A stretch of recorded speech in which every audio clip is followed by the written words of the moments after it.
हे लोगोफोर दिनैनि बे गुबुन मोनसे गोदान आपडेट भिडिअहाय नोंथांमोन गासैखौबो बरायहरनाय थालायबाय दे। स' नोंथांमोननिसिम आसा खालामो भिडिअखौहाय जागायनायनिफ्राय जोबजासिम नायलांगोन होननानै।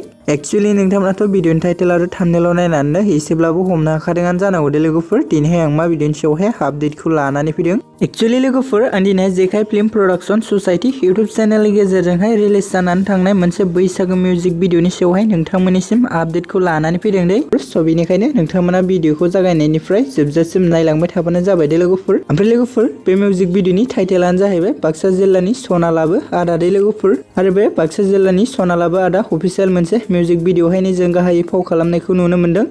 राजिब कुमार ब्रह्म बिथांजोंनो लोगोसे फुजा मोसाहारि बिथांखौ दे लोगोफोर। स' लोगोफोर बेनिखायनो जाय बिथांमोना दासिम जुदि बे मिउजिक भिडिअखौ नायाखै अब्ला नोंथांमोना थाबैनो जेखाय फिल्म प्रडाक्शन ससाइटि इउट्युब चेनेलाव थांनानैहाय नायनानै लाहैबानो जाबाय दे लोगोफोर।